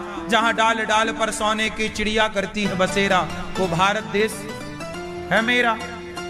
अब वो चकाचौंध क्या करें? तो वो खुद तो भारत के जैसा अपने देश बना नहीं सकते, तो भारत के भी ज्योति को, प्रकाश को, वो भारत के मंदिरों को, भारत के दीपकों को बुझाने लग गए, तोड़ने लग गए, तहस नहस करने लगे। यही था अंग्रेजों का, मुगलों का और अंग्रेजों का। ये अंग्रेज, ये इंग्लैंड वाले आज बड़े धन्ना सेठ बन रहे हैं। इनकी औकात क्या थी? खाने को अच्छे होते तो ये दूसरों के देश में काहे चोरी करने आते? ये तो चोर है, डाकू है, डाकू। भारत में काहे को आए थे अंग्रेज? डाका डालने, हाँ या ना? तो ये डाकू है। अब चोरी हमारा करके ले गए और अब बने बड़ा धन्ना सेठ है, तो डाकू, अब तुम डाकू तो कहलाओगे सारी जिंदगी। तो ये डाकू है। भारत काहे आए थे? अरे भारत झूमता था, नाचता था, गाता था। भारत की संस्कृति दुनिया तक उसकी खुशबू जाती थी, तब सारी दुनिया भारत की ओर आकर्षित होती थी। भारत में लोग कहते ना, आज पुराने नेता कहते थे भारत में कुछ नहीं है। अरे कुछ नहीं होता तो अंग्रेज यहां क्या करने आए थे? कुछ नहीं होता तो मुगल यहां काहे को आए थे? कुछ था तब ना दुनिया इस तरफ खिंची चली आई। इसलिए भारत के जितने मंदिर तोड़े गए, ये मंदिर आधुनिकता का प्रमाण है। जैसे आज मंदिर बना राम मंदिर, तो राम मंदिर में एक टेक्नोलॉजी का प्रयोग किया गया कि बाहर का प्रकाश राम जी के माथे पे जाके पड़ेगा। तो ये मंदिर आज के 100-200 जब आप हम नहीं रहेंगे, 1000 साल बाद जब 1000 साल की पीढ़ी इस भारत में होगी और वो राम मंदिर को देखेगी, तब वो बताएगी कि भाई 1000 साल पहले ये टेक्नोलॉजी थी। मतलब आज की टेक्नोलॉजी, चलो सर्वर तो कल गायब हो सकता है, ये जो मोबाइल की चीजें ये आज हैं कल नहीं होंगी, हैक हो सकती हैं, चीजें खत्म हो सकती हैं, लेकिन मंदिर तो अपना रहेगा। इसलिए पुराने लोग सारी संस्कृति को संजोते कहां थे? पहले मंदिर बनते थे, उस मंदिर के चारों तरफ भगवत गीता के श्लोक लिखे जाते थे। बोलो हाँ, कि चलो तुम पुस्तकें फाड़ दोगे तो पत्थर में लिखा। तुम्हारे बुजुर्गों ने संस्कृति को बचाए रखने के लिए क्या क्या नहीं किया, और तुम कहते हो कि भारत में कुछ नहीं था। कुछ नहीं था तो तुम बना लो। एक बार तिरुपति बालाजी का मंदिर देखा है? जगन्नाथ जी का मंदिर देखा है? ऐसा मंदिर आप कभी जगन्नाथ जी जाइएगा तो जगन्नाथ जी के मंदिर के पीछे, अंदर कैंपस में ही पीछे एक छोटा सा और मंदिर है जगन्नाथ जी का। इतना मतलब 5 फीट का है वो, और वो मंदिर सेम बड़े मंदिर की तरह है। बता वो क्यों बनाया गया था? पहले उस मंदिर को बनाने के पहले एक डिजाइन सैंपल बनाया था। देख लेना जगन्नाथ जी जाके, सब चीजें मिल जाएंगी जो मैं कह रहा हूं। सैंपल बनाया था मंदिर का, और इस बात को हजारों साल बीत गए, आज तक वो सैंपल जिंदा है। 5 फीट का मंदिर, जस का तस, जैसा बड़ा मंदिर है ऐसे ही वो 5 फीट का है, पूरा जस का तस। उसमें क्या डिजाइन थी! क्या ये विद्या नहीं है? क्या आप इसे विद्या नहीं मानते? क्या इसे आप कला नहीं मानते? ये कला भारत में थी, यही कला थी। और आज जगन्नाथ जी जाइए आप, पूरे मंदिर को जरा निहारिए प्यार से। उस जमाने में क्या आधुनिकता रही होगी, क्या क्या था, वो सारी चीजें। ये हमारी माताएं साड़ी पहनती हैं, बोलो हाँ। इनकी साड़ी में जो डिजाइन बन के आती है, वो सारी डिजाइनें आपको 1400 साल पुरानी कोणार्क मंदिर में मिल जाएंगी। आज की कितनी भी लेटेस्ट साड़ी पहन लो मैया, कितनी भी बढ़िया डिजाइन वाली, लेकिन वो डिजाइन आप जाओ सूर्य मंदिर, कोणार्क मंदिर जो कहलाता है, आज के 1400 साल पुराना है। वो तोड़ दिया गया था, टूटा खंडहर पड़ा है, पर अवशेष कुछ है। उन अवशेषों में वो डिजाइन अंकुरित थी, उकेरी गई थी। और वही डिजाइनें आज आप कैसा भी कपड़ा पहन लो, वो डिजाइन जरूर वहां मिलेगी आपको 1400 साल पहले। मतलब आज जो आप जिस जगह पहुंचे हैं, वो सारी खोजें पहले हो चुकी। क्या डिजाइन, क्या क्या बताएं, बहुत कुछ बताने को है, लेकिन मैं तो ये सारी बातें इसलिए बताता हूं कि तुम्हें अपने भारतीय संस्कृति से प्यार हो। अपने भारतीय संस्कृति को जानो, इसे इग्नोर मत करो। अपने भारत के भारतीय होने पर गर्व करो कि हम भारतीय हैं। हम भारत में, हमारे देश में बहुत कुछ था, बहुत कुछ है और बहुत कुछ रहेगा। धन लूट के ले गए, सोना लूट के ले गए, पर हमारे संस्कार कौन लूटेगा? हमारे संस्कार तो हमारे पास है।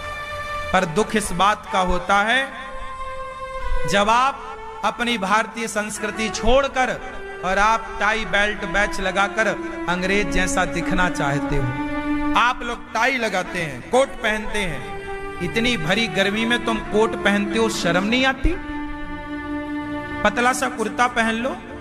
अरे इंग्लैंड में सर्दी पड़ती है, इसलिए वहां कोट पहनने का प्रचलन है। और तुम गर्मी में, जून जुलाई में तुम कोट पहने घूम रहे हो और बता रहे हो हम पढ़े लिखे, कपड़े पहनने तक का तुम्हें ज्ञान नहीं है।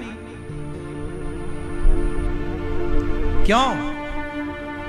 तुम ये टाई लगाना, ये टाई अंग्रेज लगाते थे। ये टाई क्या था? नाक पहुंचने का एक रुमाल था। बार बार जेब से, क्या सर्दी होती है ना तो वह नाक बहुत बहती है अंग्रेजों की, तो वो टाई नाक पहुंचने का एक कपड़ा था। जो आजकल आप लोग, आपकी थोड़ी नाक बह रही है, ये तो भारत गर्म देश है। तुम जबरदस्ती टाई बड़े फैशन में घूम रहे हो। अब तुम्हें को, तुम पढ़े लिखे मूर्ख हो, हम क्या करें? अंग्रेज चले गए, पर अंग्रेजों की जो कचरा था वो अभी भारत में है, साफ नहीं हुआ। बताओ, भारत में भारत का पहनावा होना चाहिए कि इंग्लैंड का? जोर से तो बताओ, भारत में भारत का पहनावा है या इंग्लैंड का है? हाँ, और तुम कहते हो हम भारतीय हैं। किस बात के भारतीय हो? क्या है तुम्हारे पास भारत का? तुम बोलते गुड मॉर्निंग और गुड आफ्टरनून, राम राम काहे नहीं बोलते? सुप्रभात काहे नहीं बोलते? जय श्री कृष्णा क्यों नहीं बोलते? वो कहते हो हम भारतीय। खाक भारतीय हो? अरे भारत से प्यार करना सीखो साहब। जब अंग्रेज टाई लगाते हैं मतलब वो नाक पहुंचने के लिए, कोट पहनते हैं मतलब वहां सर्दी पड़ती है। हम क्यों टाई लगाएं? आजकल भारत के सारे स्कूलों में बच्चों को टाई पहनाई जाती है। काहे पहनाओ भैया? भारत के स्कूल है तो धोती कुर्ता पहनाओ ना। भारत में हो ना, लंदन में हो? ये लंदन है क्या? क्या होना चाहिए भारत में? बताओ भैया, बोलो। चलो बताओ, महाराणा प्रताप और शिवाजी ये पैंट शर्ट पहन के लड़े के धोती कुर्ता? बोलो। फिर तुम उनसे बड़े हो क्या? तुम अपनी भारतीयता को जान नहीं रहे हो, प्यार नहीं करते अपने वतन से। तुम बने भारतीय हो। अरे भारत का हो, भारत के हो तो भारत माता की जय लगाने से काम ना होगा। आपके अंदर कितनी भारतीयता है ये आपके आचरण में, आपके स्वरूप में और आपके स्वभाव में दिखनी चाहिए। तिलक लगाओ, शिखा रखो, चोटी, धोती कुर्ता पहनो।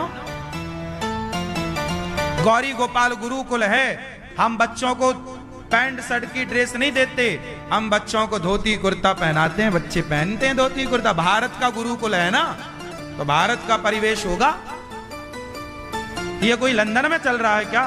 ये तो भारत में बैठे हैं। भारत का रहने वाला हूं, भारत की बात सुनाता हूं। मैं भारत के टुकड़ों पर पलता हूं साहब, तो भारत का गुणगान गाता हूं, भारतीय भाषा बोलता हूं, भारतीय पहनावे में रहता हूं। मैं हमेशा धोती कुर्ता। मैं खुद, देखो ये बगलबंदी है मेरी, ये पुरानी परंपरा यही रही भारत की। ये देखो शुद्ध भारतीय, ये भारत का पहनावा है। ये बगलबंदी, चौबंदी बोलते हैं इसको। ऐसे पहनते थे पुराने लोग, धोती कांच लगा के। भारत का हूं, गर्व करता हूं। भारत, भगवान जब जब भेजना भारत में ही भेजना, अपने दास भक्तों का दास बनाकर भेजना। गंगा यहाँ, यमुना यहाँ, नर्मदा यहाँ, भगवान की कथा यहाँ, 56 भोग यहाँ। वहां क्या रखा है सिवाय सुअर का मांस के? बताओ। सुअर के मांस के सिवा क्या जानते हैं वो लोग? क्यों? हल्दी क्या होती है, मसाले क्या होते हैं, अंग्रेजों को पता ही नहीं कि हल्दी मसाला क्या होता है। रोटी क्या होती है पता ही नहीं, दाल क्या होती है पता ही नहीं, साग क्या होती है पता ही नहीं। वहां तो केवल सुअर का मांस खाने पर मजबूर है, गलती भी नहीं, वहां कुछ है ही नहीं। लंदन में नीम का पेड़ नहीं है, लंदन में पीपल का पेड़ नहीं है, वहां पर वातावरण ही नहीं है कि ये चीजें हों। वहां अलग ही प्रकार के पेड़ पौधे हैं, वहां का वातावरण अलग है। 12 महीने बारिश है, 12 महीने सर्दी है। जून जुलाई में हल्की फुल्की अभी नॉर्मल टेम्परेचर है, हल्की सी अब गर्मी पड़ने लगी, ग्लेशियर खिसक रहे हैं ना, तो उसका प्रभाव पूरी दुनिया में है। अब थोड़ा गर्मी पड़ने लग गई। किसी के घर वहां पंखा नहीं, किसी के घर एसी नहीं, ठंडी है। भारत में सर्दी भी है, गर्मी भी है, और पूरी दुनिया में केवल भारत है जहां 6 ऋतुओं का आनंद है। और कहीं हो तो बता। इसलिए पूरी दुनिया को ना चुनकर भगवान नारायण ने भारत को चुना के मैं राम बनूंगा तो भारत में, कृष्ण बनूंगा तो भारत। इसलिए प्यार करो अपनी माता से। भारत माता की, भारत माता की। भारतीयता से प्यार करो, तिलक लगाओ, गर्व से लगाओ, धोती पहनो। तुम्हारे, अच्छा बताओ, आप में से कितनों के बाप दादे धोती कुर्ता पहनते थे? पहनते थे तो बताओ, देखा तुमने? तो तुम क्यों नहीं पहनते? क्यों आपके बाप दादे पहनते थे धोती कुर्ता? देखा आप बुजुर्गों को? हाँ यार, भैया बताएंगे हमारे बगल वाले। आपने देखा है? तो आप भी थोड़ा कभी कभी पहना करो। अब देखो, आप लोग इतना मोटा जीन्स पहने इतनी गर्मी में, ये समझदारी है? अरे कपड़ा पतला, गर्मी है मतलब पतला कपड़ा पहनो। जीन्स मोटा होता है, धोती पतली वाली। ये देखो हमने पतली धोती पहन रखी है, ये हाँ, पतली धोती। अब आप लोगों को ना इतना मोटा जीन्स पहन के ना खाज हो जाती है, खुजला रहे हैं लेकिन छोड़ नहीं रहे हैं। डॉक्टर के पास जा रहे हैं, वहां खुजली की जरा दवाई दे दो, पहनावा नहीं बदलेंगे। अब बड़े होशियार इंटेलिजेंट, मैं जेंटलमैन हूं। खाग जेंटलमैन, जेंटलमैन हो भाई, समझदार बनो। गर्मी है तो पतला कपड़ा, सर्दी में आप जीन्स, ठीक है अब आपकी आदत है तो सर्दी में भैया, गर्मी में पतला। लेकिन नहीं, फैशन में चलेंगे, भले वो मर जाए। और बता रहे हैं हम बहुत होशियार हैं। क्या बता, हम भारत के लोग हैं साहब। हमारे यहां ऋतुओं के हिसाब से खाना पीना होता है, ऋतुओं के हिसाब से पहनना ओढ़ना होता है। क्यों, बात सही है? अभी आप सबने अपनी अपनी स्वेटर रख दी, कब निकलेंगी? नवंबर में, बोलो हाँ। और मार्च में घड़ी होके रख जाती है। हाँ, हमारे यहां तो हिसाब किताब महीनों से चलता है। कार्तिक आया, दीपावली आई, बस स्वेटर निकलना शुरू। और होली हुई, होली के पहले ही से सब बंद। पतला कपड़ा, मोटा कपड़ा, सीजन बाई सीजन। भारत के वो, समझो, समझदार बनो। अंग्रेजों की तरह ना, अंग्रेज तो बहुत बड़े मूर्ख हैं। मूर्ख हम क्यों कह रहे हैं? बेचारों को खाने तक का ज्ञान नहीं, खाने तक का उनको ज्ञान नहीं है। उनको रोटी बनानी तक नहीं आती, कैसे मान लें कि समझदार हैं? उनको रिश्ता निभाना नहीं आता, कैसे मान लें कि समझदार हैं? वहां कोई बाप मां नहीं होता, वहां तो लड़की 18 साल की, भाई लड़का लड़की 18 साल में छोड़ छाड़ के चले जाते हैं। बाप मर जाए, माता मर जाए, बच्चे पलट के कभी नहीं आते। वहां बड़े बुजुर्गों का पालन सरकार करती है, भरण पोषण। बच्चे नहीं खिलाते माँ बाप को वहां। अब कैसे कहें, जो अपने माँ बाप की सेवा नहीं करता, हम उसे समझदार मानते हैं क्या? बताओ, मानते हो? इंग्लैंड में क्या है, वहां का कल्चर है ये, वहां की संस्कृति। सब बीमार पड़ गए तो कोई ना आएगा, पड़े पड़े मर जाओ, कोई ना पूछने आएगा, पानी ना रोटी, ऐसा वहां है। वहां पैसा देके ना, वहां बड़े बड़े वृद्धाश्रम है इंग्लैंड में। वहां जिसके पास पैसा है तो लोग सेवा करने वाले हैं, पैसा नहीं है कोई सेवा नहीं कर रहा, मर जाते हैं। लाश जब बदबू मारने लगती है तब न पास के लोग, अच्छा बदबू आ रही है, तब खोल के उसका सब करते हैं, कोई पूछने वाला नहीं, कोई रोने वाला नहीं, ऐसे ही। इसलिए समझदार वो नहीं है जो रिश्ते निभाना ना जाने, समझदार वो है जो रिश्तों को निभाना जाने। इसलिए हम कहते हैं भारत के लोग समझदार हैं, वो लोग समझदार नहीं, रिश्तों को निभाना नहीं जानते, खाना पीना भी बेहतर नहीं जानते सिवाय मांस के। चलिए हम तो अपनी बात करें कि हम भारत के लोग कैसे हैं। हम अच्छे हैं, हमारी भारतीय संस्कृति, आज हम अच्छे इसलिए हैं क्योंकि हमारे ऋषि मुनियों ने विरासत में संस्कार दिए हैं।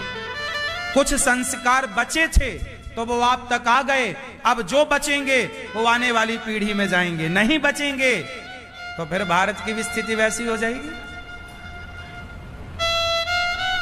हमारे यहां बोला जाता है कि माता भगवान है, बोलो हाँ, पिता भगवान है।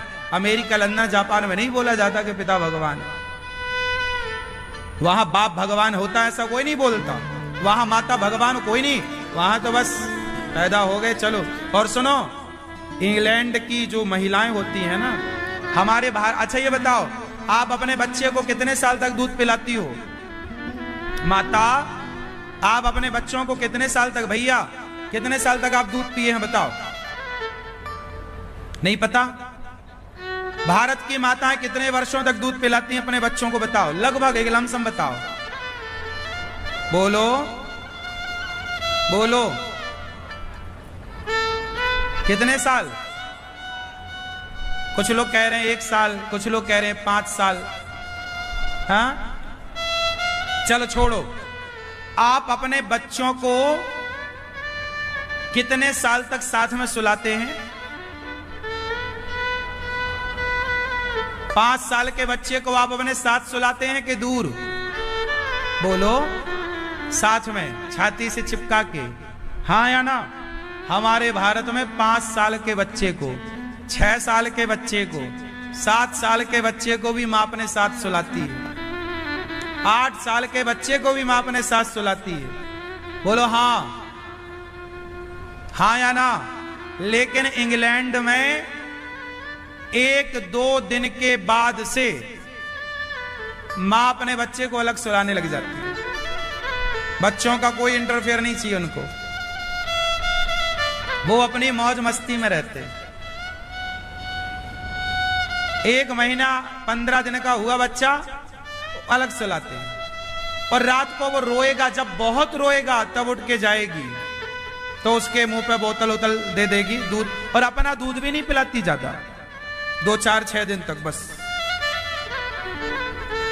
फिर नहीं पिलाती। अब तो ये कल्चर भारत में भी आ गया है कि माताएं अपने बच्चे को दूध नहीं पिलाती, हाँ या ना? बोतल पे। अब देखो अमेरिका, लंदन, जापान, वहां का सिस्टम हमारे भारत के सिस्टम से मैच कर रहा है? उत्तर दो। इसलिए भारत को भारत रहने दो, इसे लंदन, अमेरिका, जापान ना बनाओ, भारत भारत में ही अच्छा है।